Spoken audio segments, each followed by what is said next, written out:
Hello, world.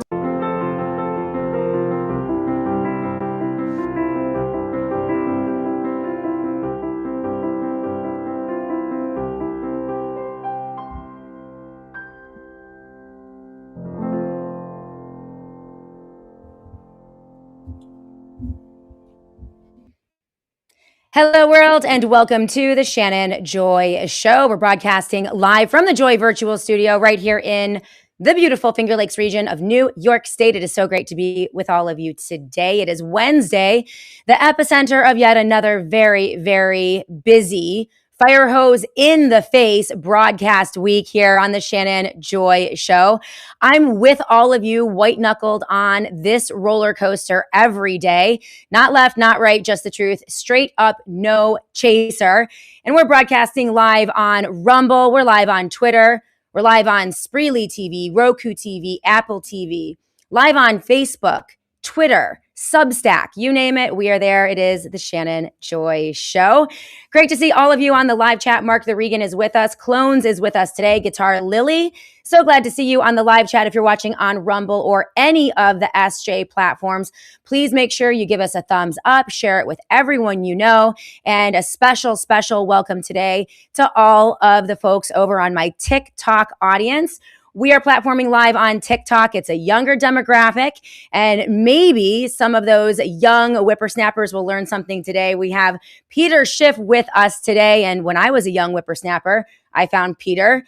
And in my formative years learning about the economy, it was his book, How Economies Grow and Why They Crash, was one of the formative books in my career and my understanding of economics. He is one of the best truth tellers when it comes to the markets and the economy. He's a very, very valued sponsor of the Shannon Joy Show.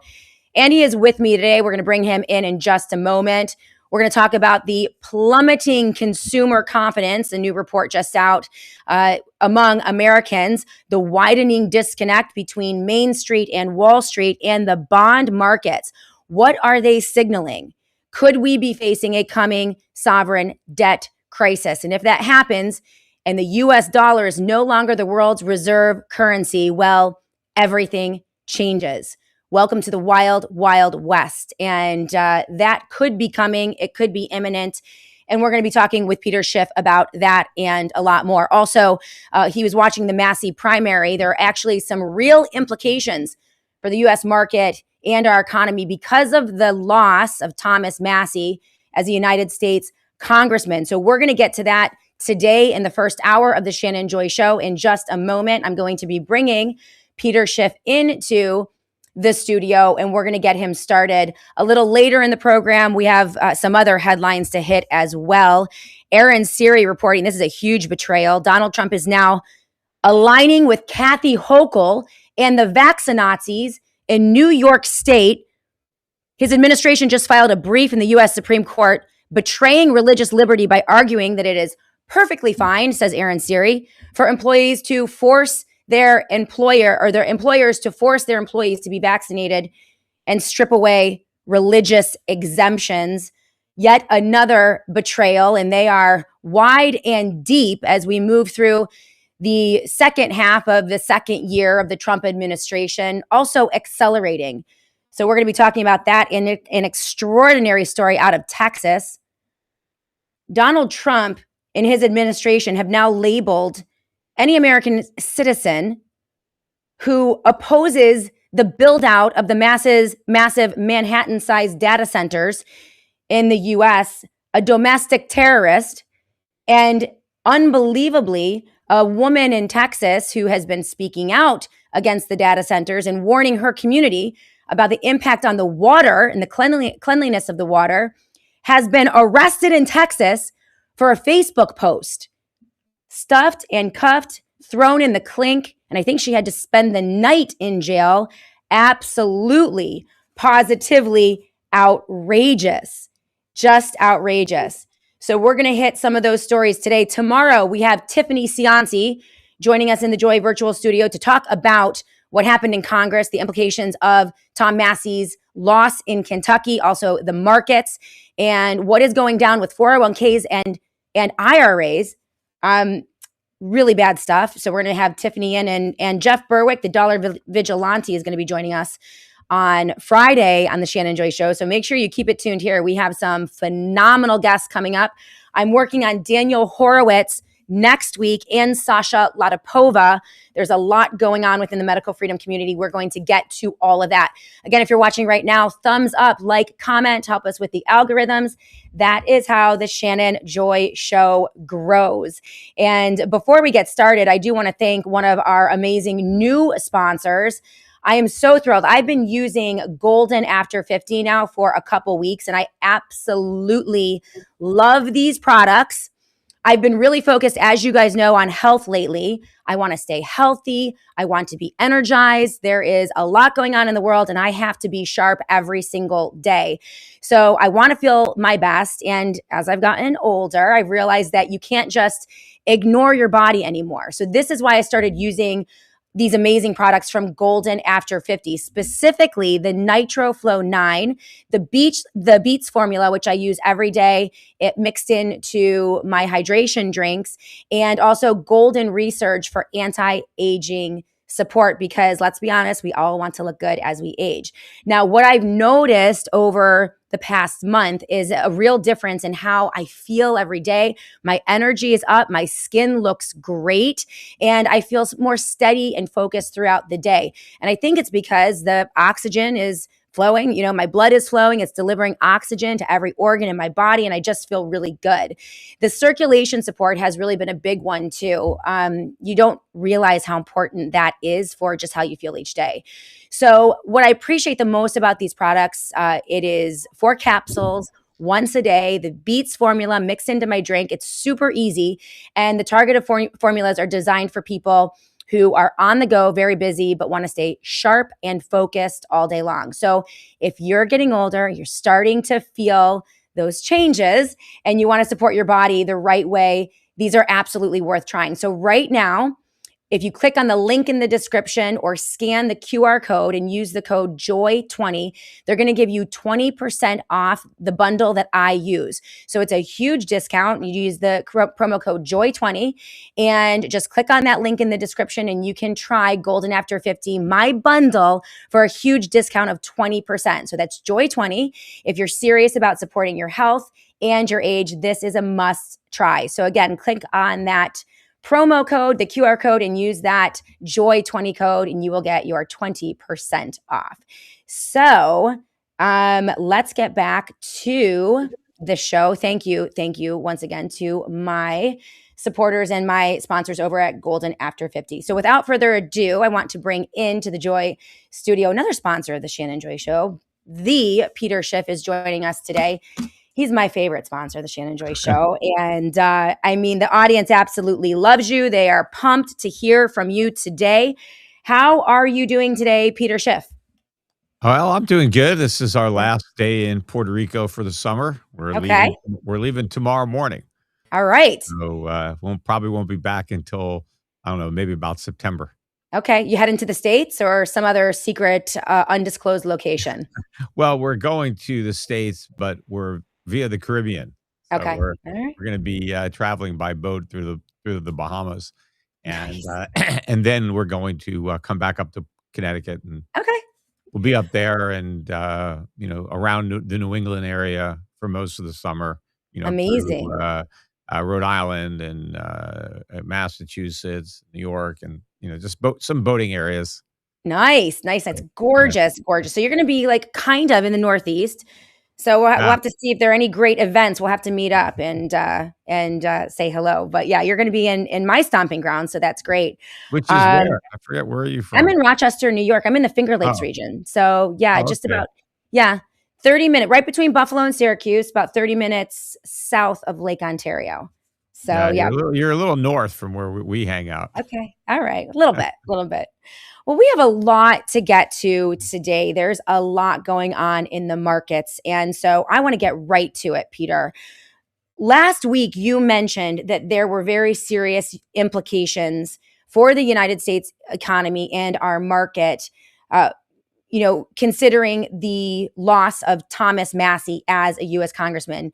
He lost in the most expensive the most expensive primary in US history, a grand total of almost $35 million dumped in his tiny little district, about 25 million of that from dark money, super PACs, Trump aligned organizations, and they just completely overwhelmed him.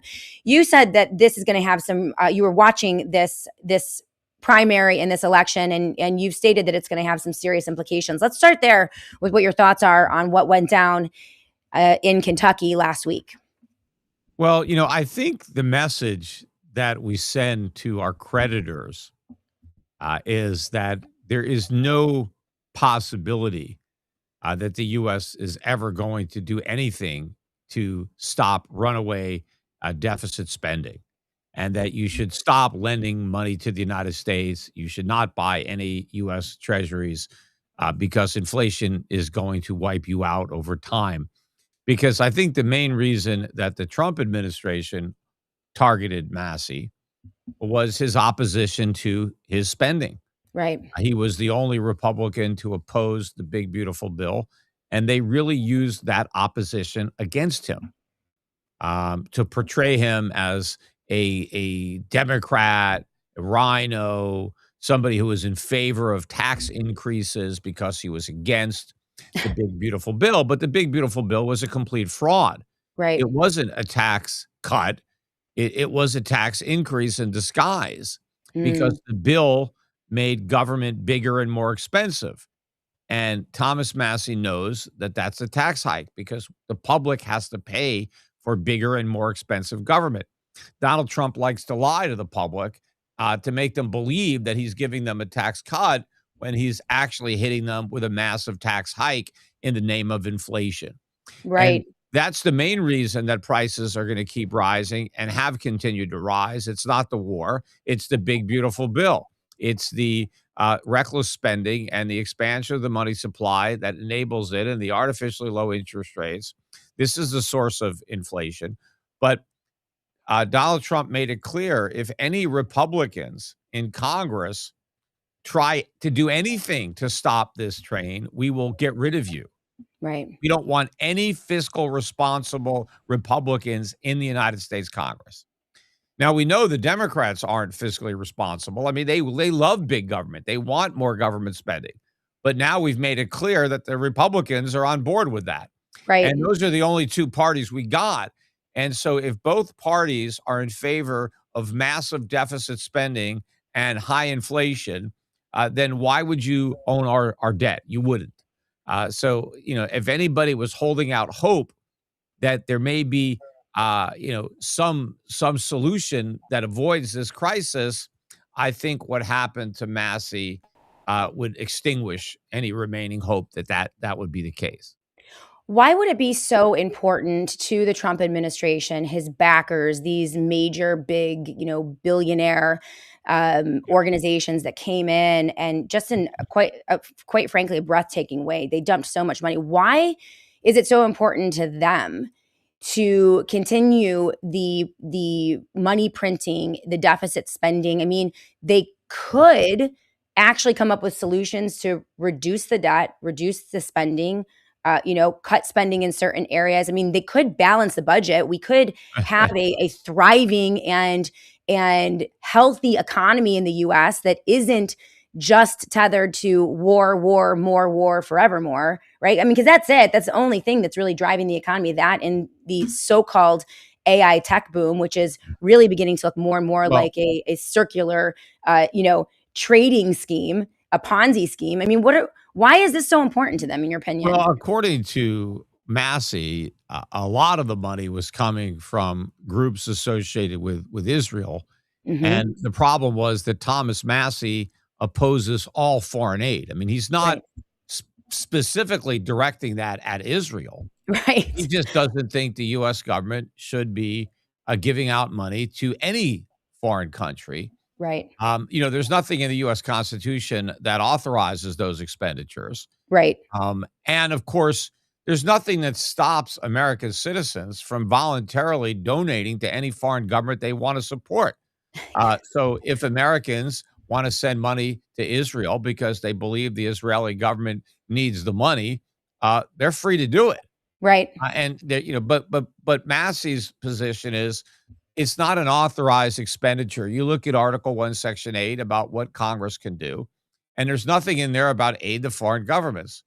Um, and and and and so Israel is the biggest recipient of U.S. government foreign aid, and so they don't like anybody opposing foreign aid because Right. obviously it affects Israel more than any other country because the other countries don't get as much. But of course, for years, not only did we give aid to Israel, we also gave aid to Israel's enemies. Right. We're just, so maybe if there was no aid, that would have helped Israel because we wouldn't be giving money to their enemies. So the whole thing is ridiculous. But Massey also points out that not only are we giving aid to foreign countries, we're giving aid when we don't even have the money. Right. So the U.S. government is borrowing money from China to give money to Israel. And he's saying, what doesn't make any sense? I mean, maybe if we had extra money, if we had budget surpluses, even though it's still not constitutional, at least we're using our own money to provide the aid. But if we're broke ourselves, if we have to get aid from other countries, if we need China to give us aid so we can redirect that aid back to Israel, you Hmm.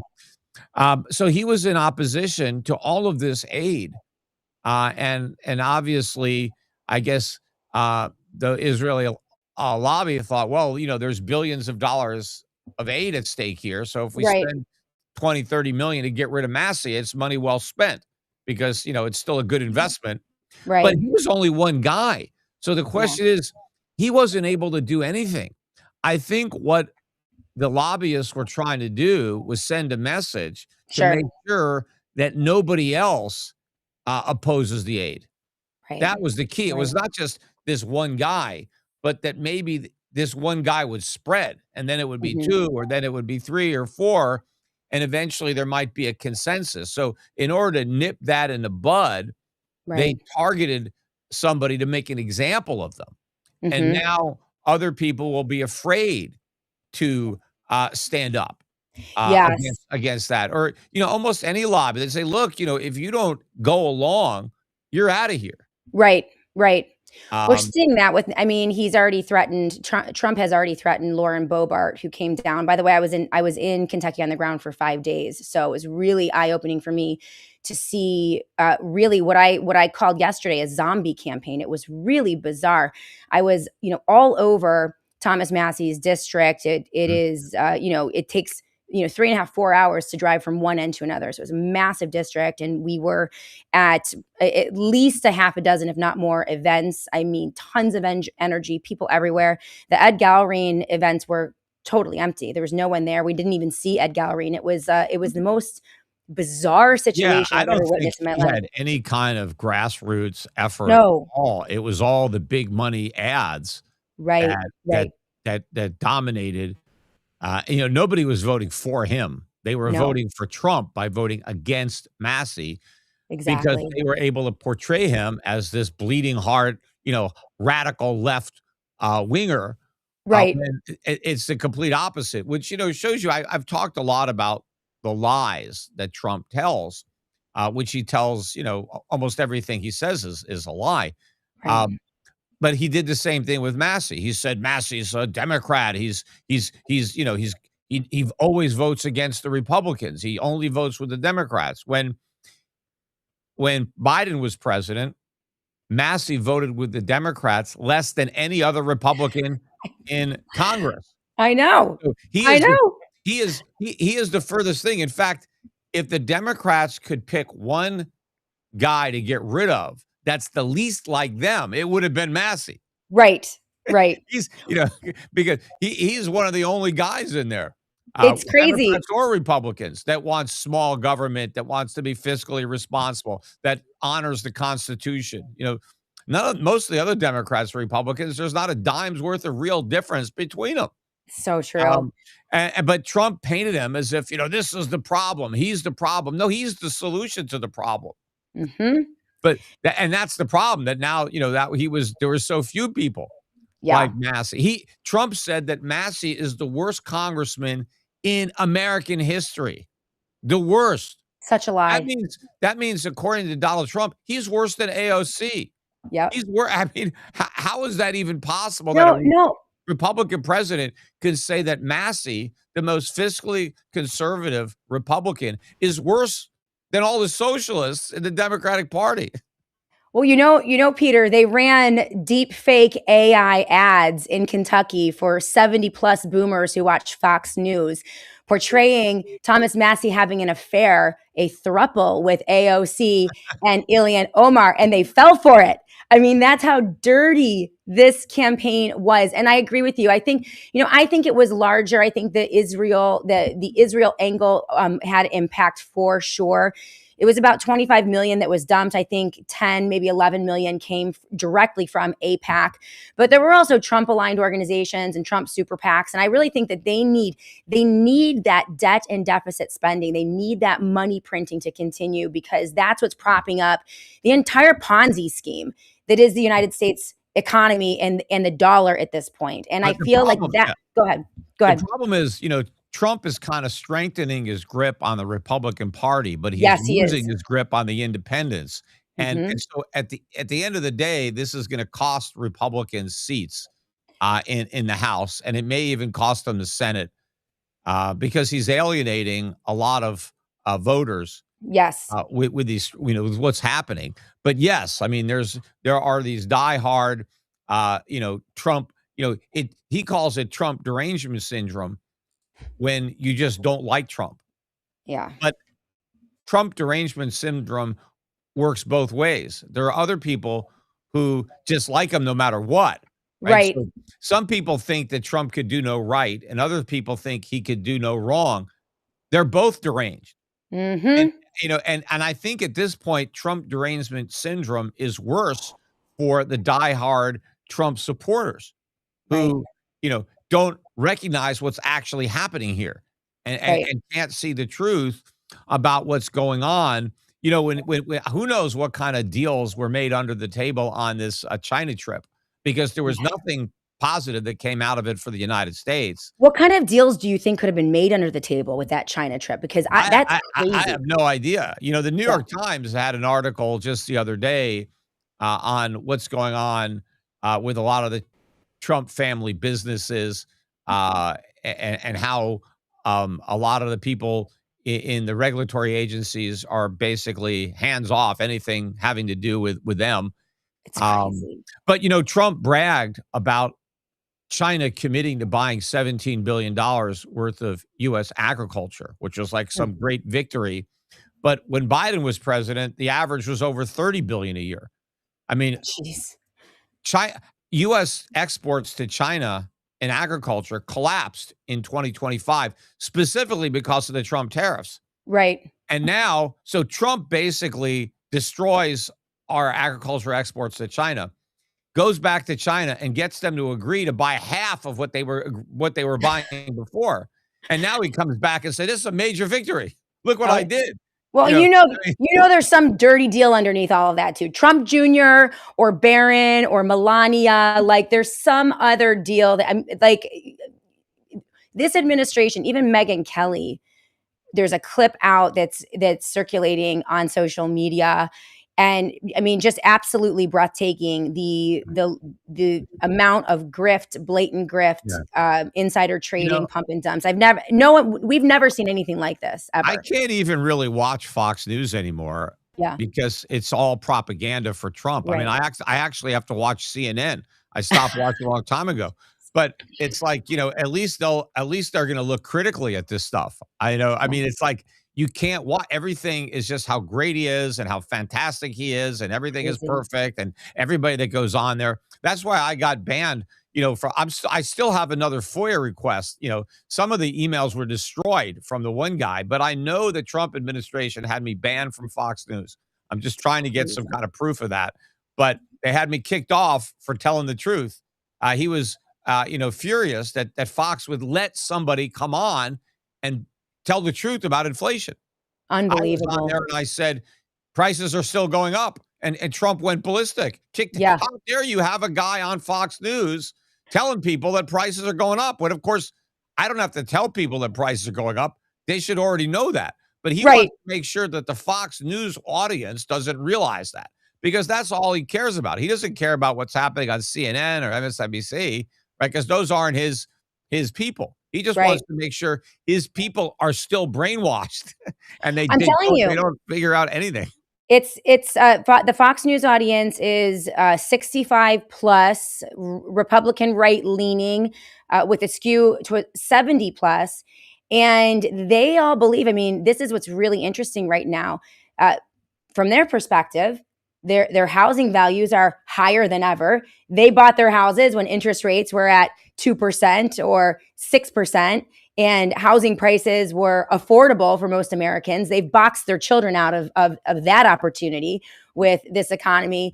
And they're also sitting on a stock market that's being juiced by money printing and insider trading, which many people are saying is yet another bubble, the bubble of all bubbles. And so they believe, I mean, all they need to do is just sit on their 401k or their IRA and Yeah. their housing values, and they think they're rich. He's telling Yeah, them they're rich. Fox is telling them they're rich, and they believe it. it's amazing that Trump actually said that you have this affordability crisis, and Trump basically said, "I don't care if young people can't afford homes. I Disgusting. my concern is that the older people, who bought those homes cheap and now they feel rich for the first time, I wanna make sure that that feeling doesn't go away." In fact, Right, he said that his goal is for housing prices to keep going up so those people can get even richer than they right, are right now. Doesn't care about the younger people who are struggling to buy their first home. He right. cares about older people who already paid off their mortgage and who have all this home equity, and he doesn't want it going away because I guess he knows those are my voters. The people Exactly. the people who already made it, but the Right, people who are struggling, I don't give a damn about them, and, right. that's not good, for the Republican Party that, maybe was, trying to capture some of the younger voters. I mean, that's what you saw with a Massey or even, Rand Paul really tapped into younger people who, for the first, time, the younger people normally were voting Democrat, right? Mhm. And a libertarian free market message was actually resonating with a lot of those people. But now Trump is losing those people. Absolutely, but it's working. And this, to bring it full circle before we go to break and get into consumer confidence, the disconnect between Main Street and Wall Street, and the bond markets, perhaps a coming dollar crash. To bring it full circle, it works, Peter. He knows his market. And that was one of the most enlightening aspects of being on the ground in Kentucky. I'm seeing young family. I'm seeing hundreds, thousands turn out for Tom Massey, every age, but young kids, kids in their 20s and their 30s, all turning out for Tom Massey. But it was that older generation, 65 plus, glued to Fox News, and they turned out. I don't think that there was election rigging, and Thomas Massey doesn't think that there was election rigging as either. This was a very effective and very expensive marketing campaign. It was full of lies, deceit, misinformation, and propaganda, but it turned them out. And the issue that I have with this is that they're not going anywhere. I mean, what happened in Kentucky is going to be mirrored throughout, states across the country.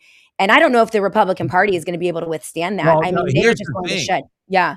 The people that came out and voted against Tom Massey by voting for his opponent, those people are going to vote for Trump or a Republican in the next election. But a Right. lot of those people who voted for Massey may not. And even though I don't know if they'll just stay out, if they'll vote independent, maybe some will vote Democrat. I don't know. But I think a lot of those younger people are going to be lost to the Republican Party. 100%.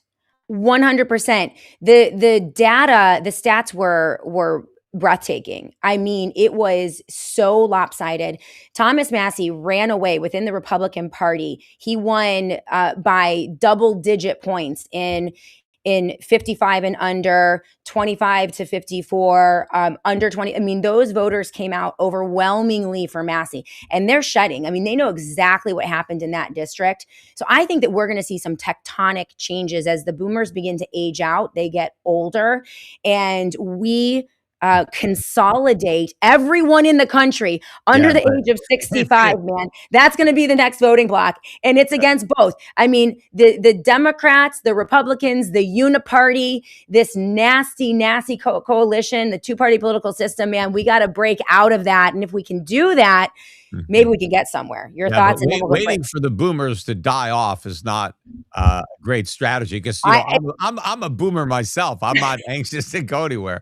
But, and, you know, we're living longer. You know, people are Yeah. staying healthier. So, you know, this voting block's not going anywhere, not for a while. You know, we're Well, I don't know what to do. I mean, and again, there are many, many boomers, and believe me, my parents are boomers. I love the boomers. But we've got to figure something out. And listen, even if boomers are voting, right?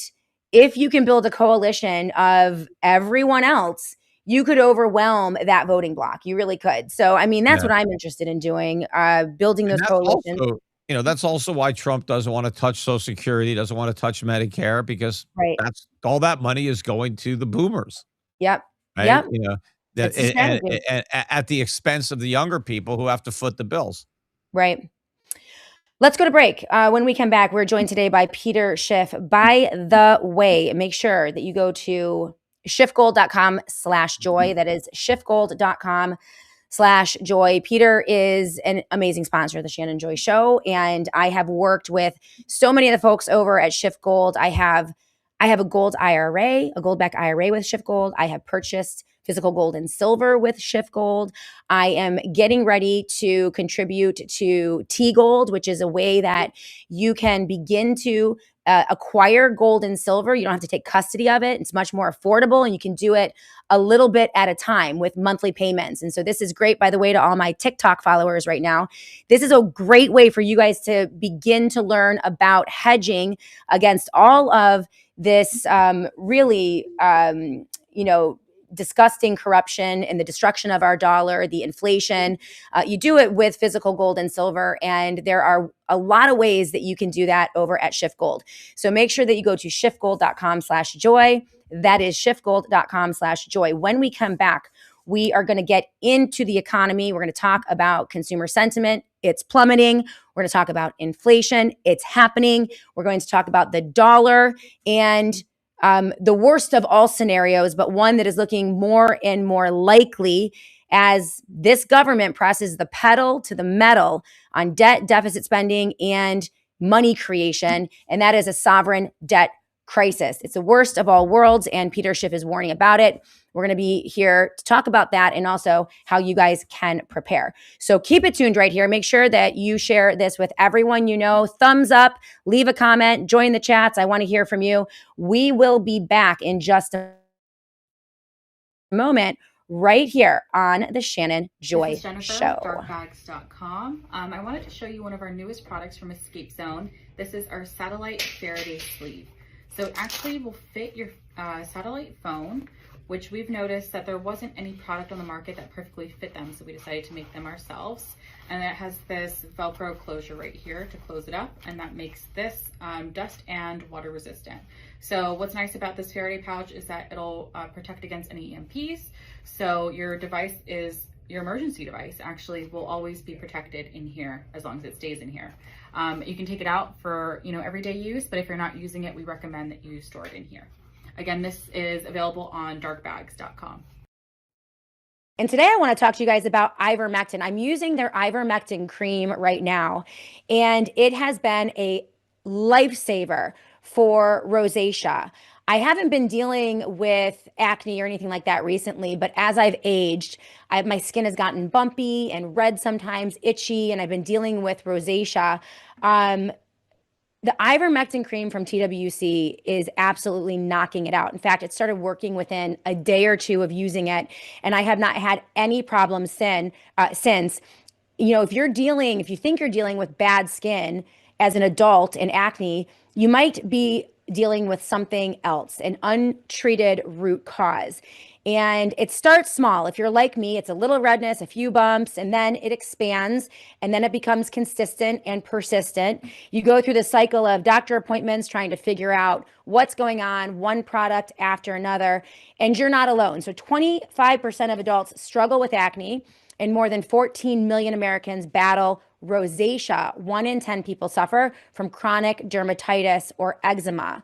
So these are not just cosmetic issues. They itch, they burn, and they crush confidence. And I have been dealing with this for many years. I can't believe how well the ivermectin cream works. It's called Clear Skin Ivermectin Cream from the Wellness Company. It's a dermatologist designed prescription formula that targets the root cause safely, gently, and under the skin.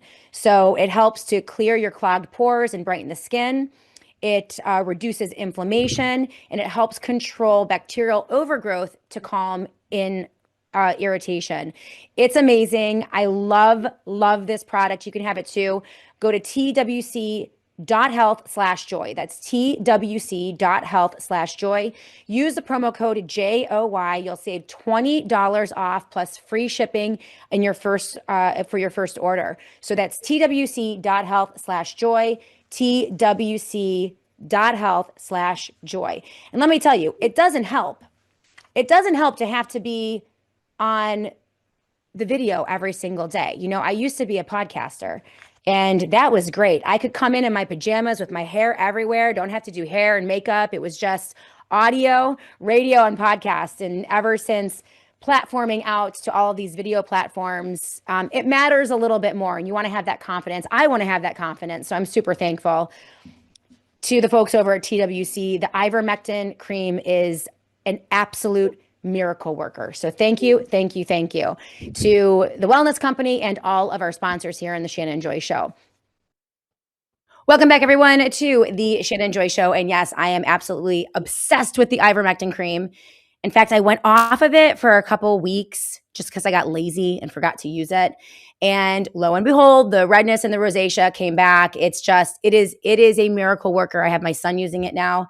I cannot recommend it enough. All right, let's get back to, by the way, twc.health/joy, twc.health/joy. I love it. This product. Very rarely, Peter, do I find something that I'm like, works immediately.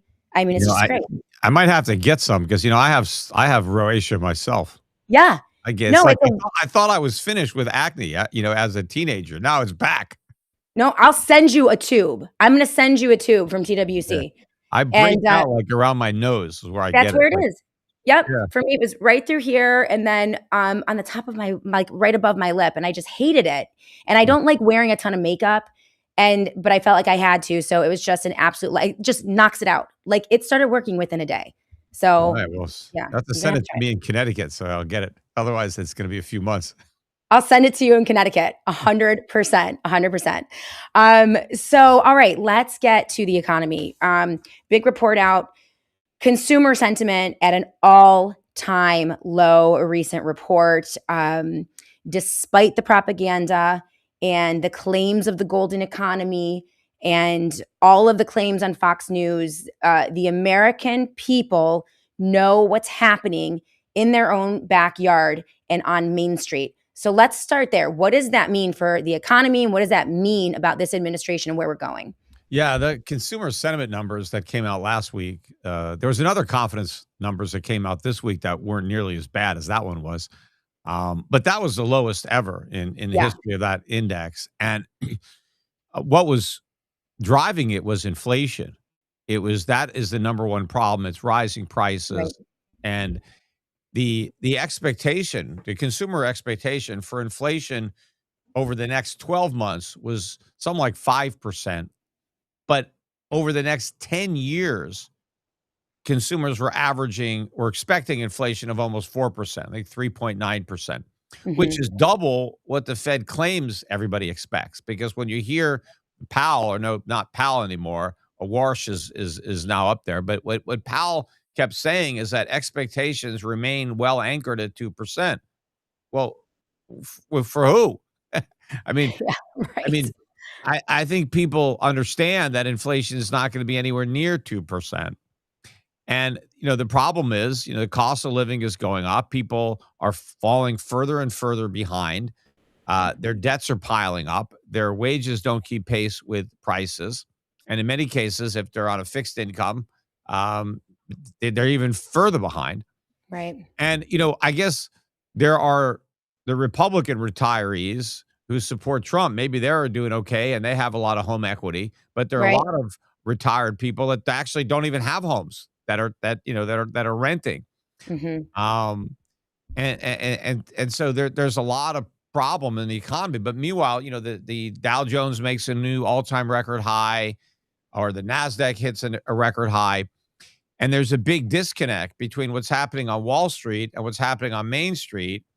And Trump, just likes to claim credit for what's happening on Wall Street. He Right. points to the Dow Jones, and that's investor confidence. Yeah, investors are confident. They're bidding up stock prices, but average Americans aren't confident at all. Probably, No. especially the ones that don't own any stock. Half the country doesn't have any money in the stock market. They're looking at the supermarket. And at Right. the supermarket, uh, things are very expensive. I noticed these prices too. Just when you know Supermax delivers food to our house, and I see the enormity of these bills. Yeah. Sometimes they're over $1,000, or why I ask, why are you buying so much food? It's like, well, this is just for the week or whatever. I mean, it's like, Right. how are we eating all this food? Well, it's mainly because the food is really expensive.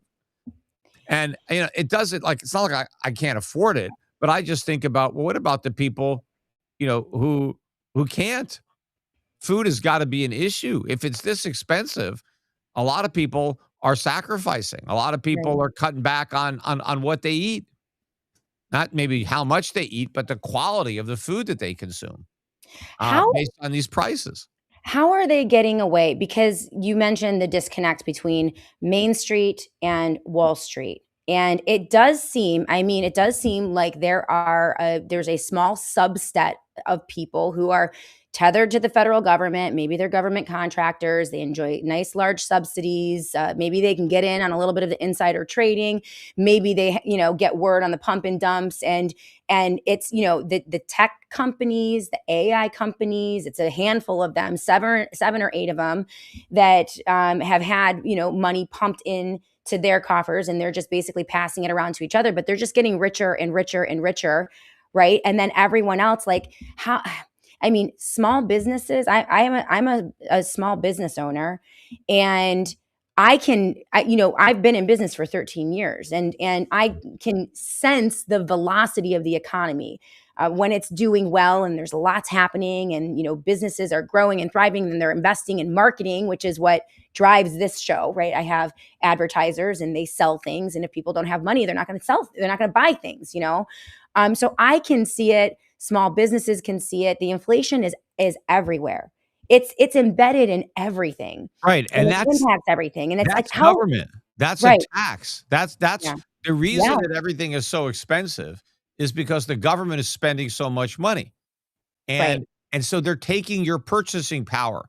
That's what they're spending. So when Donald Trump brags about the fact that, hey, we cut your taxes, yes, they cut your taxes with their left hand, but they raised your taxes with their right hand, right? They picked Right. your pocket when you weren't looking by taking away your purchasing power. So when you look at these higher prices, you need to blame the government, Mhm. because that's why the prices are going up. The free market would be bringing those prices down. That's what capitalism does. It Right. lowers your cost of living. It's the government that increases it. That's why Thomas Massey was opposed to the big beautiful bill. That's why he wants to cut government spending, because he wants to really provide relief to his constituents and to the entire country. But the rest of the Republicans, they don't care about real relief. They just want to take credit for phony relief, Mhm. because all they really care about is their own jobs, getting Right. reelected. That's what they care about, staying in office and enjoying all of the perks and all the privileges that come with being in the United States Congress. That's what they care about. Right. You know? Well, and then they funnel money to, as I mentioned, corporations and organizations that are close to Washington D.C., and those organizations shave a little bit off and use that money to get them reelected. So the corporations get the cronies reelected, and it's horribly, horribly corrupt. It isn't capitalism. This isn't capitalism in any way, shape, or form. This is a new type of, I would liken it most to fascism, where you have an unholy alliance between a massive, all-controlling government and a handful of massive corporations who then, work together to rig the markets, create monopolies, fleece the people using the hidden tax of inflation. Again, perfect analogy. They pick your pocket with one hand. They say they're going to, lower your taxes by this much, but then they print an ungodly amount of money, which raises the cost of everything by this much, Yeah, and I mean, fascism is the word for it. I just sometimes I yeah, don't like to use it because people right. don't understand what fascism is. Mhm. And they equate it with Nazi Germany, which of course the Nazi Party was fascist, but Mhm. it stands for the National Socialist Party of Workers' Party of Germany. Right. Um, Fascism is a form of socialism, Mhm. just like communism. Communism and fascism are different forms of socialism, Right. but they're on the same side of the political spectrum. And fascism doesn't necessarily have to have racism as an element. I mean, it did Right. in Nazi Germany, but it didn't really in Italy. And it really got started in Italy before it moved over to Germany. But the type of economic system that America has right now is actually a fascist system. That's really Right. what we have. Not we don't have concentration camps, like and with the Jews, you know, but Mhm. um but economically, like if you took a look at the economic planks of the Nazi party, it would be rare to find a Democrat or Republican that would disagree with any of them. Right. It's So, crazy. And I actually did. I went through that exercise. I should do it again with the audience. I went through that exercise about 10 years ago. And that's when I realized, that we were moving in the direction of of fascism yeah. here in this country. And Yeah, you're right. and the main difference really between, let's say, a communism and a communism, of course, is just a myth because the idea behind communism is eventually the state withers away and there is no state. But nobody that's ever tried communism has ever gotten to that point, Right. right? Because the theory behind communism is you have to have a maximum state, right? The state Mhm. takes over the economy completely. And then Right. after it controls everything, it just somehow withers away, which Right. of course, once you empower people, they never want to surrender that power. So Ever. you never actually get to the promised land Right. when you follow the profits of communism. But under communism, the state actually takes over ownership of the means of production. They steal all the factories, they steal all the farms, they own everything, Mhm. and the people own nothing. Now, of course, that's very inefficient because the government can't run anything, right? Right. But what the fascists do is they say, "Look, we're not going to steal your business from you. We're just going to tax it and regulate it." Mm. And and by doing that, they end up making a lot more money because the people, if I run my own business, you know, I think it's my business, even though the government's getting half my profits, I still try to maximize the other half. But Absolutely. if the government stole the entire company and just hired me to run it, I'm not going to work nearly as hard. Mhm. So the government actually collects a lot more in taxes under fascism than it would under communism. See, the fascists are a little bit smarter than the communists because they get that. Yes. But it's still about government control. Yeah. And you sacrifice, if individual liberty and freedom. And if you look at most corporations in America, the US government gets more income from most corporations than the shareholders get in dividends. So Sure. why nationalize the companies when they're already making so much money? And Right. I'm not just talking about the corporate tax that they pay on their profits, because that might not be that much. But if you look at the payroll taxes, corporations have lots of workers. They withhold money from their paychecks and send it into the government. The government's making Right. a fortune.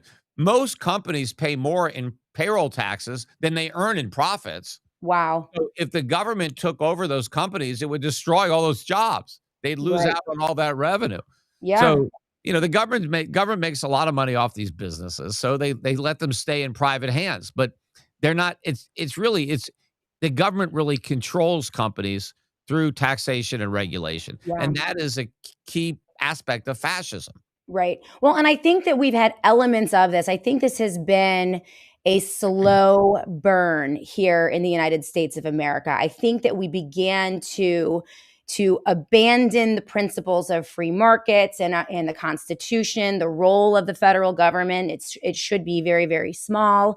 The states should have more control, and localities, local governments should have max control. If you're going to talk about the most legitimate kind of government, but we're kind of upside down on that. And I think at this point, what everyone is feeling is that it's gotten to a point where they are, when I say an unholy alliance, I mean they are so tethered to the big financial institutions, the big banksters and the tech bros and the military industrial complex and the pharmaceutical industrial complex. And to your point, and I want to hear from you, to your point about fascism, I reported this at the beginning of the show, kind of tongue in cheek and in a light tone, but it's actually very, very serious.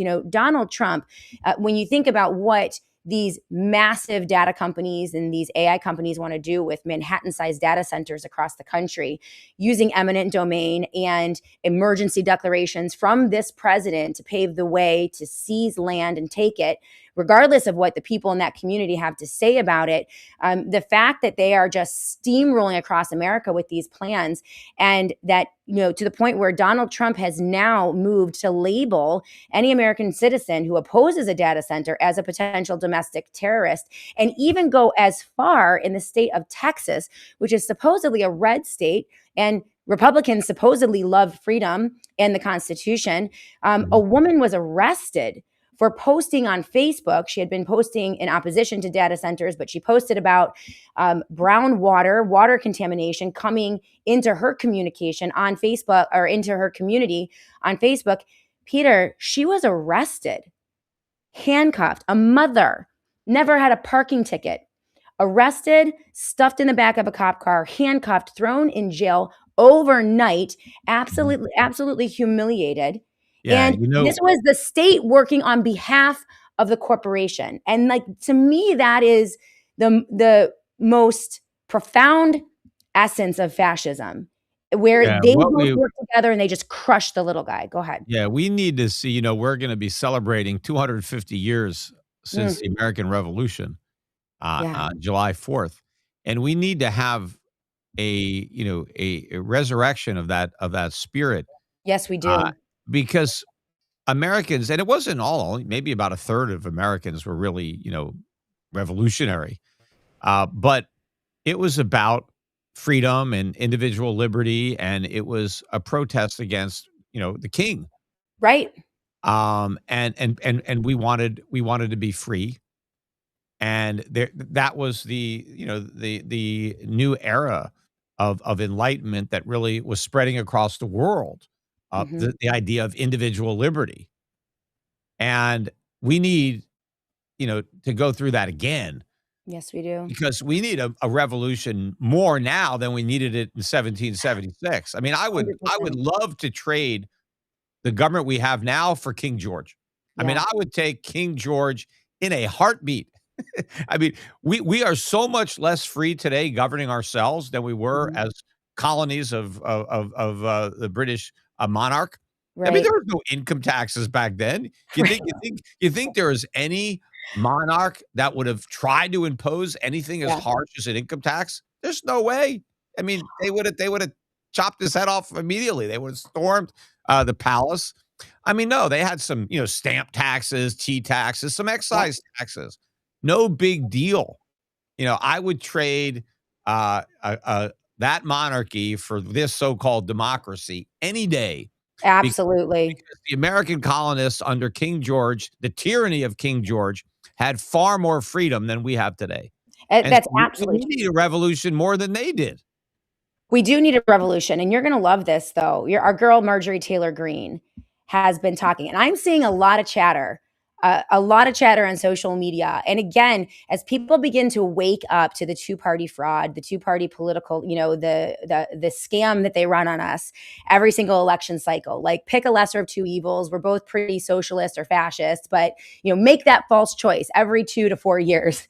And we're not going to do anything differently, right? We're just going to continue to plunder, and we're going to continue to suppress your liberty, and we're going to continue to abuse our citizens. And I do think that we have an abusive government. I'm seeing more and more of an appetite for a tax revolt. And I think, in terms of revolution, there are so many things that we can do: civil disobedience, peaceful noncompliance, organization, like mass organization at the local level, because there is strength in numbers. And when one person wages a tax revolt, well, they can scoop you up and put you in jail. And you've experienced that. Your own father was a political prisoner for telling the truth and standing up about taxes. But if you have an organization of people who are working together in an organized fashion to basically just throw off the shackles through disobedience, I think that we really could be getting something there. What do you think about a revolution? What does that look like to you? Market revolution. Yeah. We need one. I don't know if it needs to be an actual violent revolution like the American Revolution. We need a revolution maybe at the ballot box, or some kind of a peaceful revolt, right? To reclaim the country and take it away from the politicians and the bureaucrats that have so corrupted it. I mean, look at I don't know if you saw the video I put up yesterday on my YouTube channel about about what happened to the bank, but it really highlights the criminal nature of U.S. government officials and how they just act like the laws don't apply to them, and they can do whatever the hell they want, with the government power that they have, and they could just destroy anybody or anything. They can tell lies with impunity. They can abuse their power. They can obstruct justice, and there are no consequences for them. They just get away with it. Right. Right. And, the private citizens, so they can't commit crimes, right? But the government can commit all the crimes it wants. It's And crazy. look, I don't want anybody committing crimes, but I recognize that criminals in government are a much greater threat to our liberties than private criminals, because private criminals don't operate under the color of law. Right. So when our elected officials are committing the crimes, that's way worse. We need to stand up against that and do something about it. And the video that I just put out really highlights, this is just one example, because it's something that happened to me, but I'm sure that this is not isolated to me. It's happening all the time to other people that maybe don't have the resources to get the information. Right. File lawsuits and fight the government. It's expensive to do that. Most people don't have the resources, so they don't know what's being done to them. Well, this is where I think organization is so important. I've seen firsthand the power of organizations when people come together face to face at events and in terms of a coalition. Really, really powerful things happen. And so, I am at my heart an organizer, and I want people to organize because there is safety there. And I think you're right. I don't want to throw away the elements of democracy that are part of the American heritage, and we certainly should be working on things within the ballot box. I love the idea of really overwhelming our electoral system at the local level, really getting into the zoning boards and the school boards and the town boards, that type of thing, to push back on state and federal intrusion.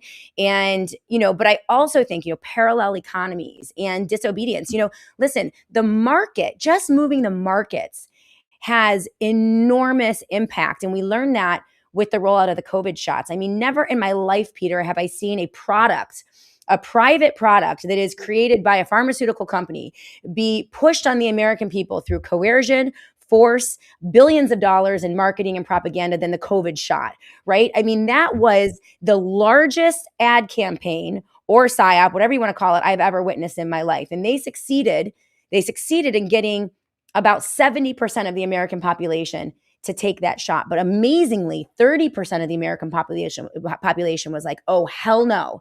And they lost their jobs, Peter. They were fired. They were excommunicated from their houses of worship. They were kicked out of their family, gatherings and dinners. I mean, people lost a lot in order to refuse that shot. And where are we now 5 years later? No one's taking the COVID shots, right? They can't. The uptake on COVID shots is less than 10%. No one trusts the mRNA. American people in droves are refusing the childhood vaccine schedule. They don't trust the shots. They don't trust the government. They don't trust the schedule. And so you can see the market as a whole, even though people aren't speaking out about it, the market is like a tsunami. I mean, sometimes it just washes over. And if you can begin to impact people from all areas of the economy, eventually I do believe there's a tipping point where we just say, oh, hell no. We're not doing this anymore. We know your game. We know what you're doing. And we did that with the shots. And I think that we can do it in other areas as well. Your thoughts? Yeah. I mean, look, I COVID, I think, was a pretty good wake-up call for a lot of people Right. with respect to what the government did.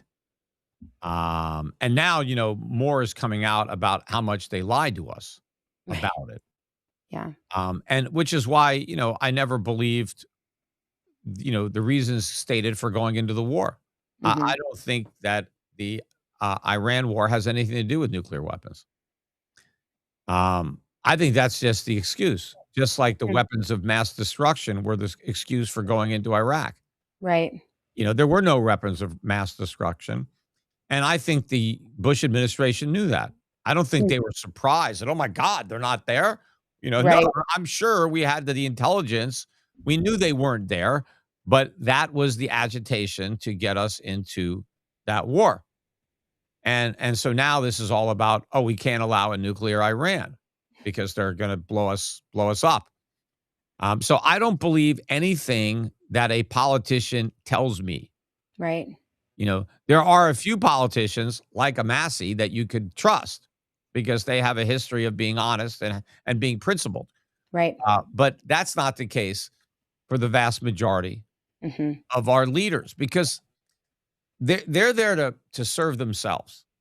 They under the guise of public service. They are trying to make as much money as they can for themselves. Hmm. And they're doing that through government, either not just the salaries they get, but the perks and the privileges, but also whatever deals they can negotiate, whatever bribes and kickbacks they could get, from peddling their influence. That's why they're there. They're Right. not there to help the country. They couldn't give a damn about the country. Hmm. Sometimes, yes, they can't say that to get elected. If people actually told the truth about why they were trying to get elected, they wouldn't get any votes. So obviously they all have to lie about, how much they want to help the country. But a lot of times too, the lies they tell are about what they're going to give people who vote for them, right? How much I'm going to give you. It's like a bribe. You're bribing people to vote for you. And most people don't understand where that money is coming from, or if they do, they don't care because That's it's not right. coming from them. Yep. We're Yep. going to take from the rich. Vote for me. I'll take from the rich and give to you. Right? That's what most Americans are voting for.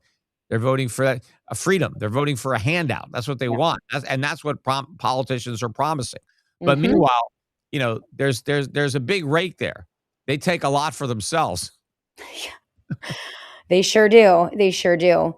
Well, we got a lot to do, we have a revolution to take care of, Peter, that we need to start. Okay.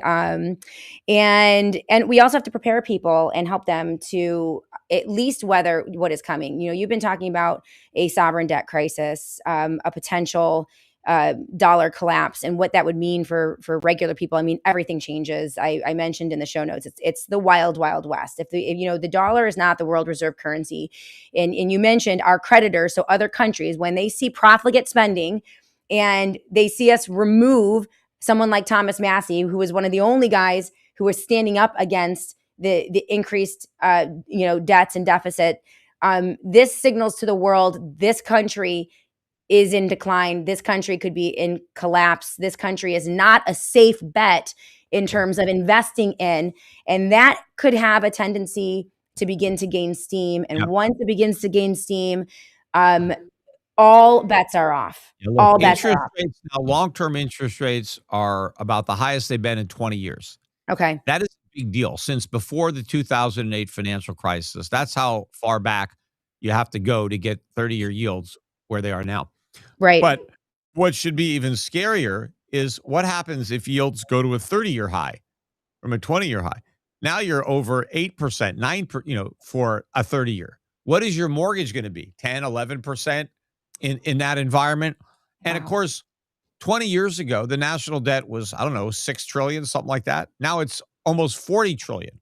So we have a much bigger debt that we need to service at these 20-year high interest rates, which are going to continue to go up. And the reason interest rates are rising is because foreigners are losing confidence in the Right. U.S. government. If you want to loan money to Germany, right? Germany pays less than we do to borrow money. If France pays less than we do, right? Japan pays less than we do. I mean, Switzerland pays a tiny fraction, right? There are all Yeah. these countries that have lower interest rates than the United States. I mean, our rates are a little higher than Great Britain, right? But not even that much higher. We're Hmm. not much better risk than they are. But foreigners are becoming increasingly reluctant to loan the U.S. government money, and they're going to demand higher and higher rates of interest. The problem is we can't afford to pay it unless we Right. print it. But if we print it, that means more and more inflation. That means the biggest problem that Americans have are going to get a lot worse. The Mhm. rising cost of living. That is going to continue. So people have to do something about it. They need to hedge. They need to buy gold and silver. Gold and silver have been banging around. They keep selling off, but Yeah. gold's 44.50 right now. It's back below 4,500. Silver's about $74.50. But these are, breakout levels that we're trading at.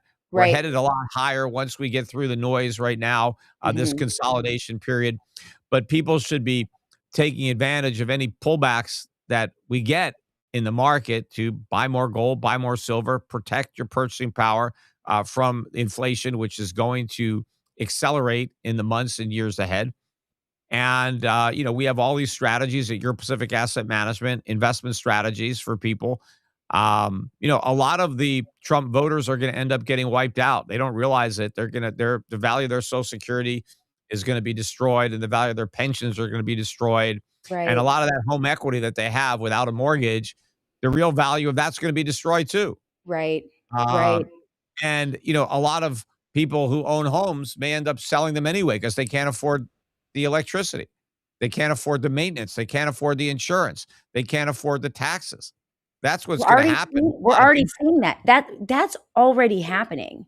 Right? I mean, that is one of the impacts of the oil crisis, the closure of the Strait of Hormuz. I mean, of course, they have other agendas for Iran, but I mean, people are already facing $800, $900 energy bills.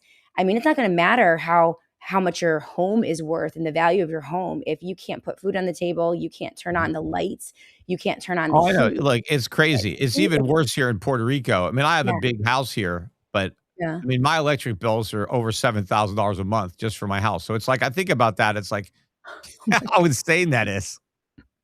That's unbelievable. And that, It's and that, stressful. and It that's stresses me out just thinking about it. Go ahead. And that doesn't even count like all of my electric bills because a lot of times the electricity isn't even working, and I'm having to generate my own with diesel fuel and a generator. So that's not even for constant power. I'm paying that much money. It's crazy. It's crazy. And yeah, a lot of people are like dumping on gold and silver right now because they're like, "Oh, well, it's not at 5,000 anymore," you know. But I mean, 5,000 was insane. That really was kind of insane. And just as a layperson and full disclosure, Peter's a sponsor of the Shannon Joy Show, but I went and found him. I've been using Peter's stuff. I've been using Peter's analysis for over 10 years. And so that's why, it's such a great partnership. But I've been reporting for 13 years. And Peter, the fundamentals don't change.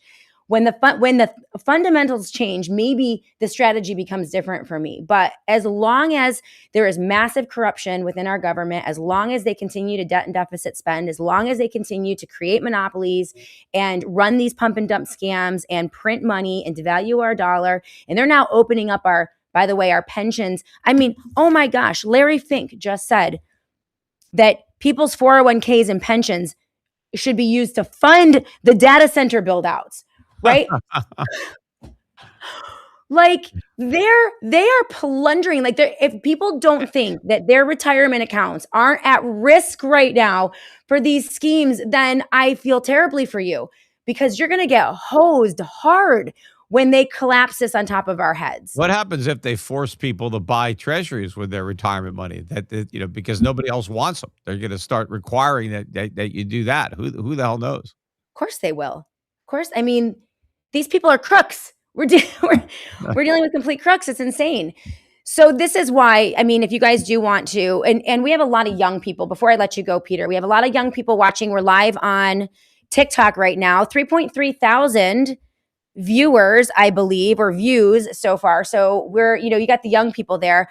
I love the T Gold. What I love about Schiff Gold, and by the way, go to schiffgold.com/joy, schiffgold.com/joy to learn about all of the different ways that you can hedge. What I love about your company, Peter, number one, you have built it on your body of work. I mean, you've been doing this. You've been telling the truth for over 2 decades. And you've been very consistent, even when it wasn't politically advantageous for you, right? You could have done what all the other analysts did and Trump humped all the way down to a lot of money, and you would have gotten invited to the White House, and you would have been on Fox News, and everybody would have loved you, Peter, if you just hadn't told the truth. So this is why it's such a blessing for me to partner up with you. But at schiffgold.com, you can invest if you want to look at hedging with your retirement, moving some of your retirement funds into a gold back IRA. You can do that. If you want to purchase physical gold and silver at some of the lowest spot prices on the market, you can do that as well. You can go in and just purchase. If you're younger, so I'm talking to all my TikTokers here, and this is very overwhelming for you, and you feel like you want to hedge a little bit, but you don't know how to get started, that's where the T Gold comes in, because this is a way for people to set a little bit of money aside every week or every month. You are buying physical gold, but it's sitting in custody with Schiff Gold. So you don't have the expense of shipping it and all the other things that make it limiting if you want to buy physical gold and silver. So Peter, I thought I'd let you, before I let you go. Yeah, and you can always, once you have enough in T Gold, you could take physical delivery. You can get the gold, or eventually you'll be able to take it in a tokenized form if you want, which is great, in tokenized gold. And we're eventually going to build out a platform where you could send gold, receive gold, and things like that. So you could use it as a medium of exchange. For now, the key is just to accumulate it. As long as people are dumb enough to take your paper dollars, then pay that. Let's go. But at some point, people might not want those things anymore. And so if you want to get stuff, you may need actual money to pay for it. Yeah. Well, and I like that. I mean, it's a token backed by gold and silver, right? Like everything at the end of the day, even when we had, when the dollar was sound and it was a legitimate currency, it was backed by gold and silver. It wasn't just, floating around in the air. And technically, the token itself is not backed by gold and silver. You own the gold and silver. Right. The token is just the evidence of your ownership. Okay. Like if you go to a restaurant and you hand the girl behind the counter your coat, and she gives you a claim check. Right. Not that your claim check is backed by a coat. It just your claim check is what evidences that you own the coat that you left to be checked. And that's really what happens with T Gold is you own the gold, but now you have a digital claim check, which ultimately could be negotiable, where you can hand that claim check to somebody else and they could take your gold. Just like if I give my coat ticket to my friend, they could go and retrieve my coat and wear it out, the restaurant, because they have the claim check. It's a bearer instrument. Now, of course, we're going to have to, because of the government, we can't really do that. We have to do all the KYC and AML to make sure, that you're reporting everything on your taxes. Right. when you take somebody else's gold. Because they want to make sure, is it income? What did you do to get that gold? Did you perform a service? We want our cut, right? The government always wants their piece of the action. Yes, they do. And by the way, you guys buy gold as well. I texted Peter last night. Now, the good news, Peter, The good news is I totally messed up my taxes and missed an entire half of my expenses for my business for the year. I'm really bad at accounting. My accountant, I mean, you could have a conversation with my accountant about like Well, you know, I'm good at AI can help you with that now. probably. I mean, I'm good at some things, but definitely not accounting. But anyway, so I texted Peter last night. And I'm like, my tax bill's a little higher than I thought it was going to be. Can I send in some of my gold and exchange it for dollars so that I can pay my tax bill? And you were like, super easy, super simple. You can. And so if you're acquiring and accumulating gold, people think it's really complicated to cash it in if you want to. It isn't. I was surprised at how easy the process was. But you guys buy gold as well. If anyone is looking to offload some, I'm sure you'd like to buy it at this discounted price, right? Well, I mean, we don't take it in inventory. Remember, Okay. Schiff Gold is kind of a retailer, so Okay. we buy it. Now, usually, what would happen is if somebody sells us some gold and Yeah. somebody else is buying gold on the same day, we could just move it from the Yeah. seller to the buyer. We just act as a middleman. Yeah. But to the extent that we get a lot of sell orders on a given day, we don't have any buy orders. We end up selling that back to a dealer. So Got that, it. Got it. because we're not carrying Sure. the inventory. I mean, although, I wouldn't mind sometimes, just, keeping it. If gold pulls back, it's like, hey, maybe we should keep it. But Absolutely. then you're taking in your business. I have my own gold. Mhm. But Schiff Gold is a business that operates, and Right. so Right. it's Right. not supposed to be taking market risk. It's just supposed to be neutral, and Got it. we make a small commission. So if we're making a 1 or 2% commission, but then we hold some gold and it goes down 3 or 4%, that wipes out the commission, right? Right. Right. Well, no, that makes sense. Yeah. Yeah, but the good news is I messed up in a good way. And Oh, so I don't need to sell. I didn't want to. I good. want to buy gold right now. I Yeah, feel like you're it's doing a good. bargain, and I even saved more than I owe. So maybe I'm going to take the So overage. you found some deductions that you forgot and you never took them? Well, no, I found this is what happened. Basically, when I put my PayPal report together, for whatever reason, maybe it was a default, something I had on within my PayPal account. But when I was pulling my expenses, it only accounted for half the year of expenses.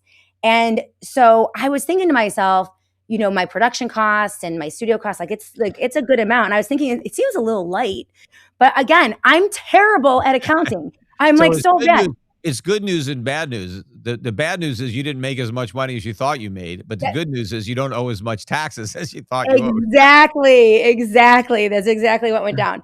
So now I have a little bit of extra, and I think maybe I'll buy a little more gold. Or I don't even call it buying gold. I Yeah. call it trading in my paper dollars for something more valuable to me, Yeah, and that's for cool. real So that's dollars, what it is. Yeah, so something of real value. All right. Well, I've kept you long enough. right. Peter, everyone loves you. I mean, you're such a blessing to all of us, and such great information. And thank you for everything that you do. Continue to do that. Anything that you want to get off your chest before I let you go?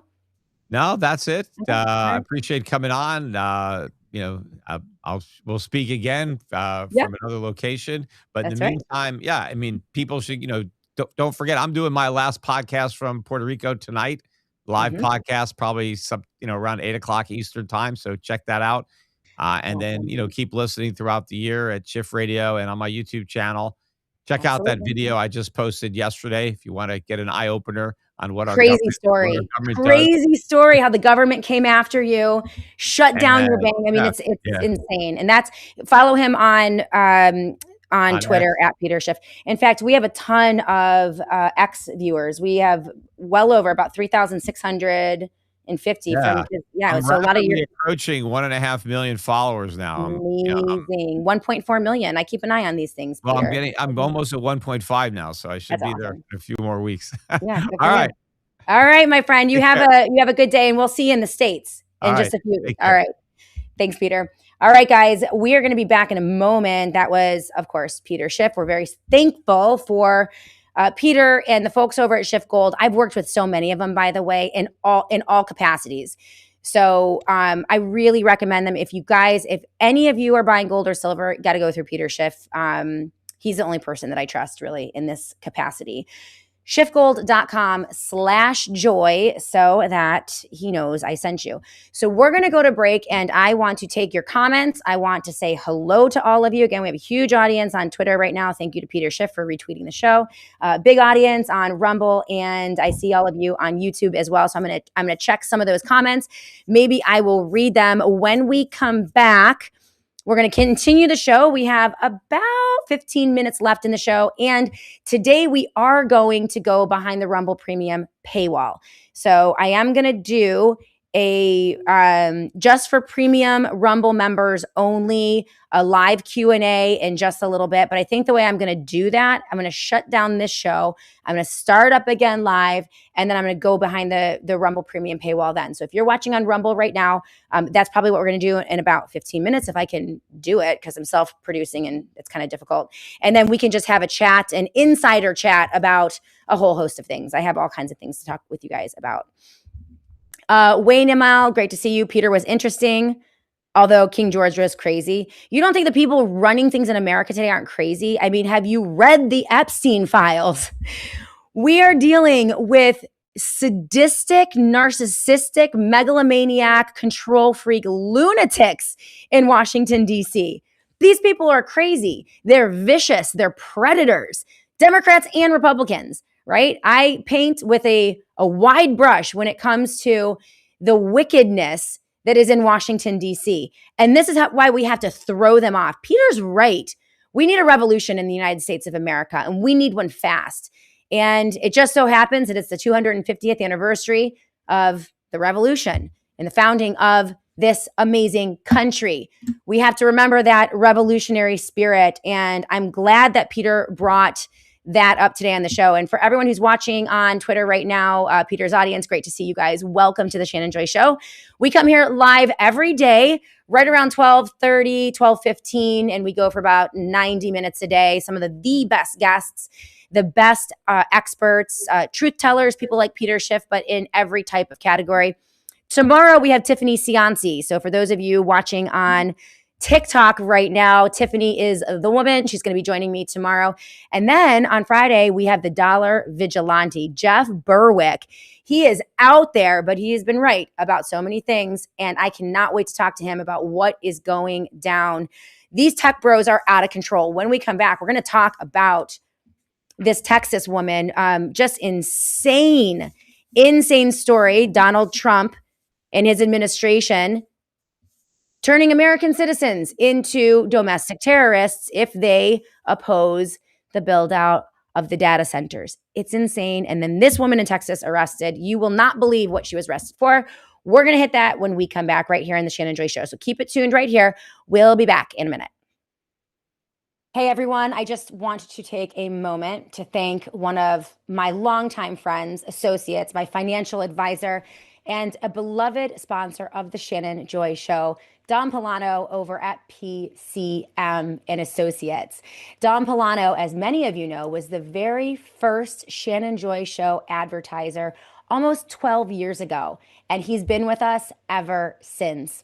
I trust Don Polano. He manages some of my assets and my retirement fund, and he's offering his services to all of you.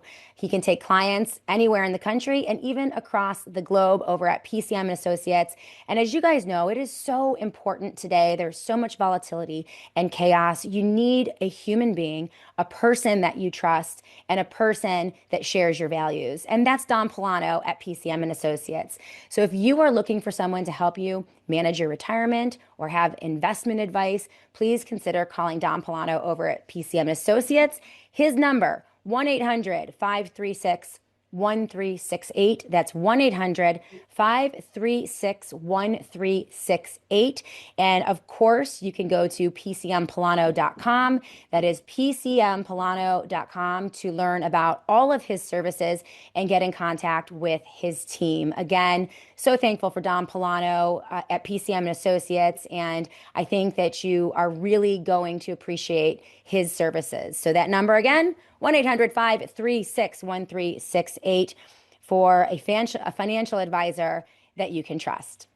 Please head over to theshannonjoy.com, theshannonjoy.com. This is my independent platform. It is my website. I own it. And the email list that I have created with all of you, those of you who have signed up for the Shannon Joy daily email, it is so important. It's the most critical element in terms of my connection to all of you. Should I be deplatformed on YouTube or Twitter or Rumble or any of the platforms that we are pushed out on today, it is my one line to all of you. It's where I can contact you directly and let you know where to find the show. I will never forget the censorship of 2020. I was permanently suspended on Twitter. I was completely shadow banned on Facebook. I lost the entirety of both audiences in the span of 30 days. In the early days of the Shannon Joy Show, I was completely yanked off of a radio station because I continued to critique Donald Trump, and it was a right-wing radio station. Overnight, I lost my entire platform.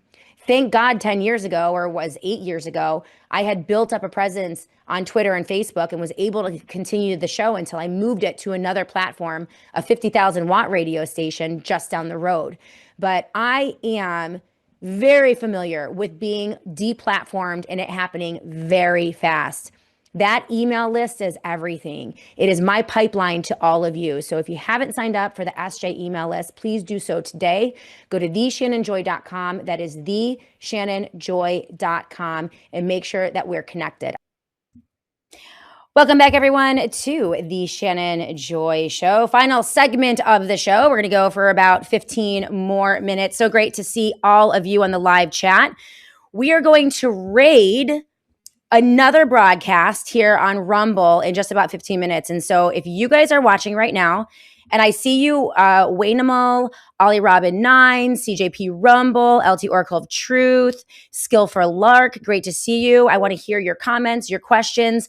What did you think about my conversation with Peter Schiff and the state of the economy in the United States of America today? Because at the end of the day, it's the economy stupid, right?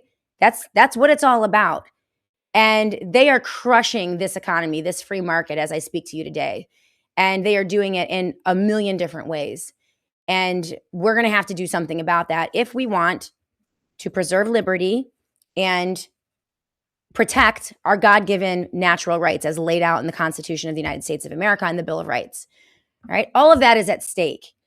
And man, this administration, Donald Trump, is getting pretty ballsy, okay? He goes into Kentucky, he dumps $25 million on Tom Massey's head, takes out the most popular congressman in America.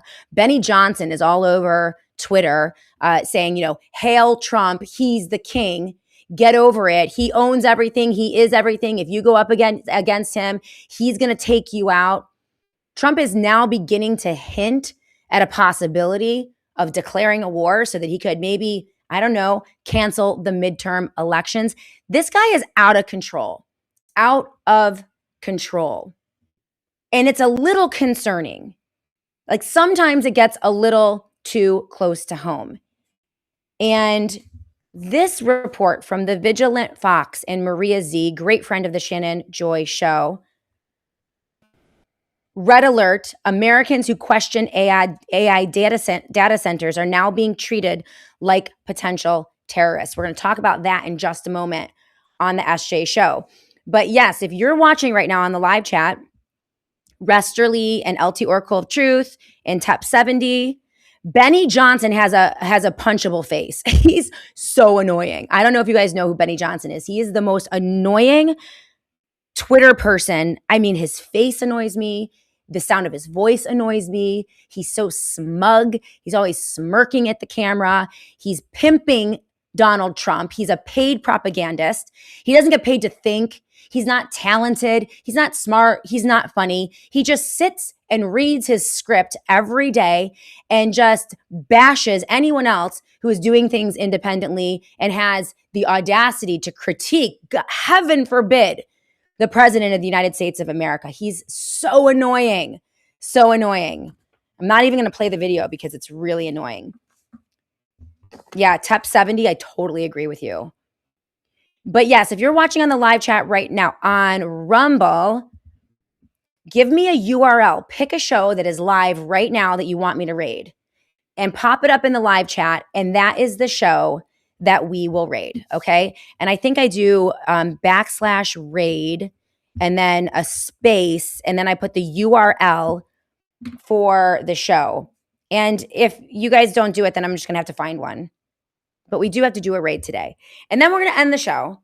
And then for those of you who want to join me behind the Rumble Premium paywall in just, for about 20, 30 minutes after the show for very private, in-depth Q&A and conversation behind the scenes, then we're going to do that right after the show today. So I'm going to close down at 2:15 p.m. Eastern time. I want all of you to stay there and I'll set up another live, and then we will, then we'll go right behind the Rumble Premium paywall. And because I need to rack up some premium hours. So we're going to start that tomorrow. Mr. Worthless Eater has this to say. I think Team Trump is very likely to do just that, Shannon, cancel elections. They'll do a horrific false flag of some sort. And maybe when the ballroom, which is not a ballroom, it's actually like a super secret AI data center / bunker underneath the ballroom. Thank you to Dre Dossier for phenomenal reporting on that. She has all the receipts. It's actually laughable and a joke that they're trying to convince people that they're actually building a ballroom. So Mr. Worthless Eater thinks that's going to happen when the ballroom's done. Yeah, I mean, listen, I wouldn't put anything past this administration and his people. We know that a lot of the propagandists surrounding Donald Trump, Steve Bannon included, have hinted at and encouraged this president to cancel elections. And for reasons other than, an act of war. They simply say, well, because we need to fix the country and we need a king. Benny Johnson is out there calling Donald Trump a king and telling his audience to hail the king. You're seeing this rhetoric now among the propagandists for Trump and the people who are closest to him. So I would be prepared for it. I would absolutely be prepared for it. So maybe another RT raid, maybe TEP 70. Give me the URL, give me the link there, and we'll push it up. But that wouldn't surprise me at all. And when the administration does things like this is crazy. 2 stories here. The Vigilant Fox, as reported by Maria Z. This is out of Texas. Americans who question AI data centers now are being treated like potential terrorists under a disturbing new law enforcement category called anti-tech extremism. All right, so now we can't say anything bad about Israel because that's anti-Semitism, and we need speech laws and censorship and all sorts of controls to control American speech. Well, now they're going to expand that, right? If they get away with censorship and speech controls, then they're only going to expand it. The Democrats do this in their own way, right? With DEI, diversity, equity, and inclusion, and all of the protective laws against free speech for their protected victim classes like the LGBTQ people and African Americans and illegal immigrants. So the Democrats have their own version of this, and now the Republicans are implementing their own version of this. They started with anti-speech laws, against anyone who speaks out or critiques Israel or the Israeli government. And those speech codes are all over the country, some at the state level. In fact, Ron DeSantis signed one of those speech control laws, which I was really irritated about. But that's to combat anti-Semitism. Well, of course, the Trump administration is going to build that out to include anti-tech extremism. So a secret government document that was revealed, according to Vigilant Fox, now suggests that parents, retirees, farmers, and ordinary Americans speaking out at a county meeting are increasingly being viewed as potential threats simply for raising concerns about giant AI projects and data centers that are reshaping their communities. According to more than 1,000 unpublished DHS, FBI, and Fusion Center reports obtained by Wired, which did an in-depth report on this, authorities are monitoring citizens worried about water shortages, water quality, farmland destruction, skyrocketing electricity costs, noise pollution, and the unchecked expansion of AI infrastructure. So if you're concerned about any of those things, you just might be a domestic terrorist, says Donald Trump, his administration, his FBI, his DHS, and his military. Disgusting. Some reports even suggest that photography, observation, or speaking at public meetings may be treated as pre-operational planning tied to future potential violence, pre-crime. Oh my gosh. This is in the works. Meanwhile, peaceful resistors are being removed or arrested at town halls across multiple states. Now, you wouldn't be so worried. These are just documents, in Washington, D.C. They're just talking about what they might do, what their loose policy is. Like, this couldn't actually really happen in the United States of America, or could it? Yes, it could, and it did. And I have PTSD now because, as you all know, I too was arrested for exercising my God-given natural rights to breathe in a board meeting in Fairport, New York. My mask fell beneath my nose, and as you guys know, I was arrested, hauled out of that meeting, handcuffed and stuffed in the back of a car and booked for the crime of my mask slipping beneath my nose. So this hits close to home. This is from Zero Hedge. Unbelievable. Texas woman was arrested after Facebook post over unsafe brown drinking water. So this is a woman in Trinidad, Texas, and she was arrested after she posted on Facebook raising concerns about the safety of the city's discolored drinking water. So Jennifer Combs is her name. Jennifer, girl, you have a platform on the Shannon Joy Show. If you need support, if you need attorneys, if you need to raise money, if you want to push this out to anyone, I have your back. And so does this audience, because this is disgusting. Jennifer Combs posted a message on April 6th to her citizen watchdog group page, Southern Bell Watch, urging residents who had been sickened by the city's tap water to come forward. And this is what she posted. We have received reports that some citizens, this is the offending post. This is what this woman posted on a very legitimate citizen watchdog group, a Facebook page that she runs about the city's tap water. And this is what got her arrested. We have received reports that some citizens have been hospitalized due to bacteria in the water. This is a serious public health concern that deserves immediate attention, she wrote. If your water looks discolored, contains sediment, has a strong odor, or you have experienced related health issues, please send us a message. We are gathering information and reporting our findings to the state. Wow, that sounds like something. That sounds like a great citizen. That sounds like a stand-up community member, right? A girl who's looking out for her community members and her neighbors, gathering information from the state, letting people know that if they see anything strange with their drinking water, to maybe take note of it, maybe don't drink it.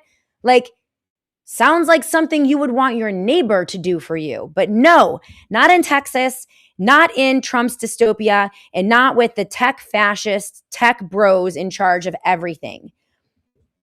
All right. And this is on the heels of the Trump administration now looking into anti-tech extremism and likening it to potential domestic terrorism. So this is what happened to poor Jennifer Combs. The Trinidad police came in and basically arrested her. Charles Gregory is the police chief, right? Says that the case was cut and dry.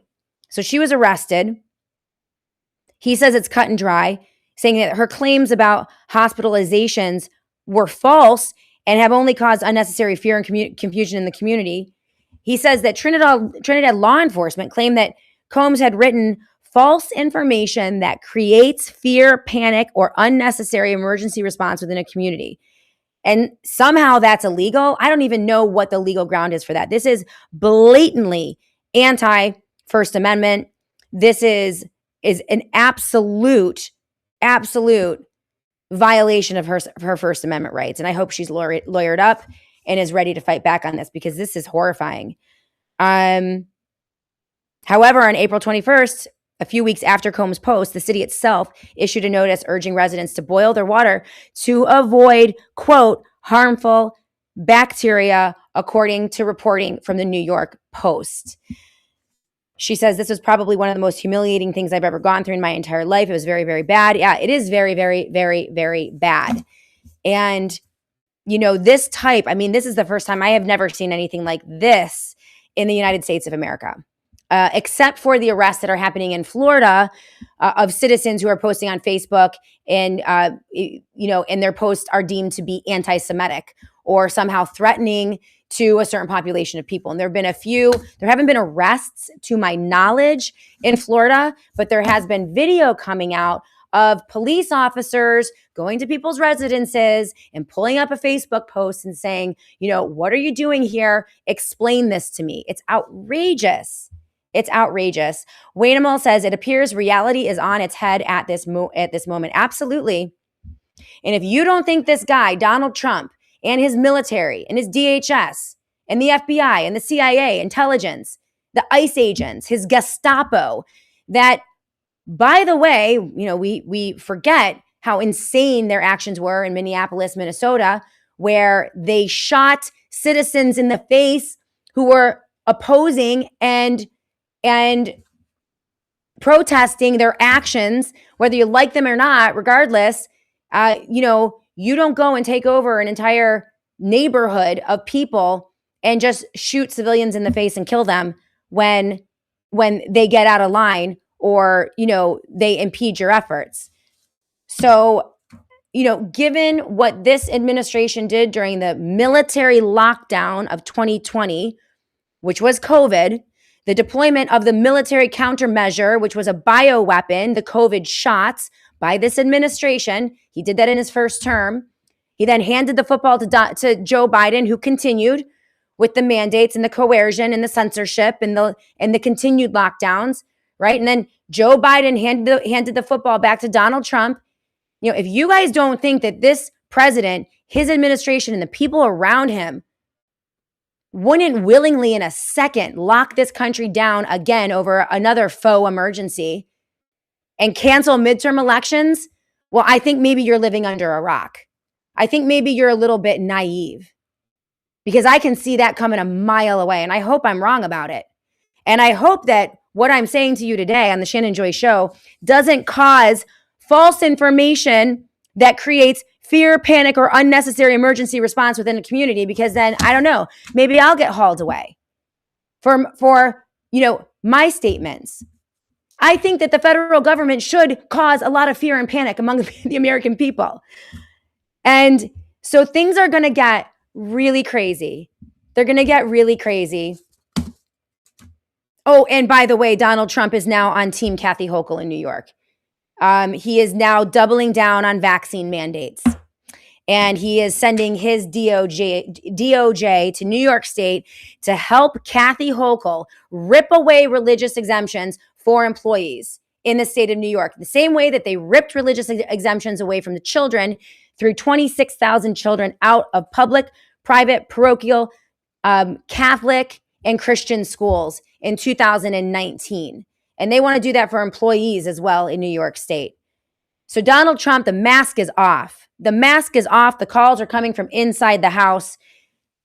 Meet the new boss, same as the old boss, only worse. At this point, I would kill for a little Biden right now, because what Trump is doing in pushing pedal to the metal on this is truly frightening. Truly frightening. And we should all be alarmed. We should all be alarmed. All right, so we're going to close out pretty soon. To everyone who watched on TikTok, great to see all of you. We're going to end this very shortly. I do want to take a moment to talk to you guys about Rumble Wallet. It's an amazing feature here on Rumble. And as you know, great partnership that I have with Rumble. I broadcast this show every day from Rumble Studios, and they're just absolutely phenomenal. So, oh gosh, I just completed it. Whoops, I did that wrong. Oh, well, we'll do that tomorrow. Anyway, Future Ez, can you provide an update on how you and Larry are doing with getting signatures? signatures are over and we're sending them in, and I'm pretty sure we're gearing up for a lawsuit, Futurez. So I don't believe we have enough signatures to get on the ballot, but there is a lot that we can do. Larry has a plan. I'm going to be talking about it with him today, actually, and so we'll be pushing that out. Mr. Worthless Eater, great to see you. Ollie Robin 9, great to see you on the live chat. And for everyone who's watching on YouTube, thank you so much for being with us today. If you're watching on Twitter, please give this show a like, thumbs up, comment, share. Do that on all the platforms because that's how we grow organically. So TEP 70, I think it's like 30%. How much does Rumble take on a Rumble rant? I want to say it's like maybe 20 or 30% TEP, not really sure.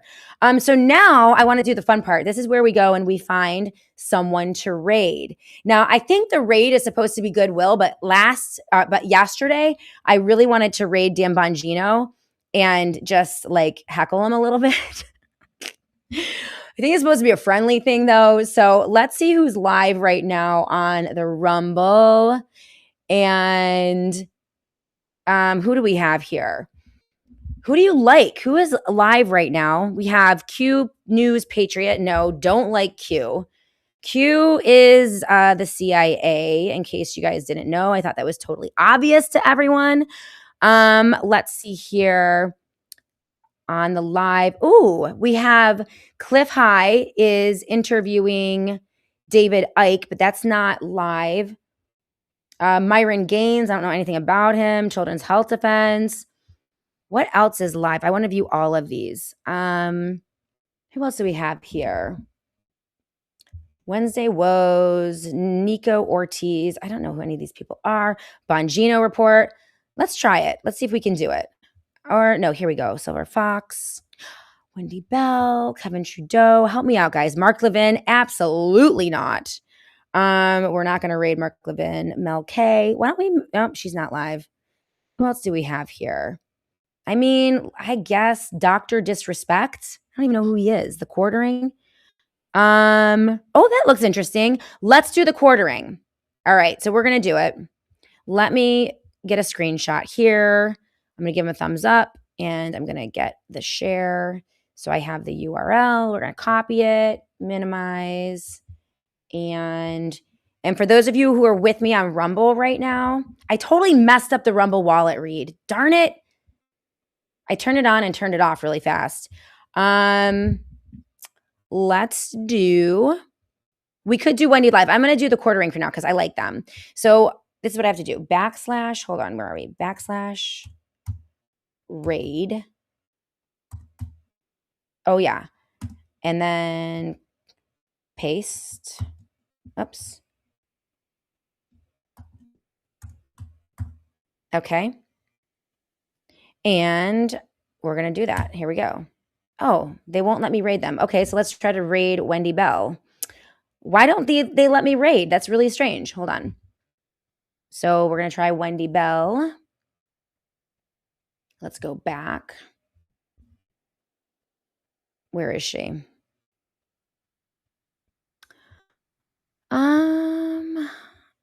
Steven Crowder is fun too. We could do Steven Crowder at some point. Is she live? Hold on one second. Yeah. So let's share. Let's copy. And we'll try it again. All right. Minimize. These. All right, here we go. Backside. These are the perils of self-production. RAID. And let's see if this works. V. Yay, I did it. All right, everyone go in and tell Wendy Bell's entire audience how great the Shannon Joy Show is. And if you like Wendy Bell, you're going to love the Shannon Joy Show. So that's your job. If you guys are rating right now, yes, clones, that's what I want you to do. I know Wendy Bell is a major Trump humper. It's so annoying. Trump humping is, it drives me crazy. But a lot of them have to do it or else they don't make any money. So, it's totally pay to play or pay to not play or not. You don't get paid unless you play. for Trump. That's the rule in conservative media. So it's a shame, but KC1212, Wendy Bell has me blocked. That's hilarious. Well, of course, Wendy Bell has 5,000 people watching because, if you hump Trump, you get platformed. That's the way it works in conservative media. It's why you'll never see me on Fox News or OANN or Newsmax or Patriot whatever or Patriot this or any of the big platforms. It's, AM talk radio. Like there is no place, even though I'm more conservative, likely than all of them combined. There will never be a place for the Shannon Joy Show because, well, again, if you critique Donald Trump, then you don't get to come out and play. And that's just the way it is. Okay, so we have rated Wendy Bell. It's amazing. Everyone head over there right now. Tell that audience how great the Shannon Joy Show is. And we're going to be back tomorrow to do it all again right here on the show. Tiffany Cianci is with us tomorrow live on the Shannon Joy Show, and we have a lot to talk about. We also have Jeff Berwick, the Dollar Vigilante, will be with us on Friday. So a lot of really great content coming up, and we will see you guys tomorrow. Thank you, everyone who has supported. We'll be back again tomorrow to do it all again right here on the Shannon Joy Show.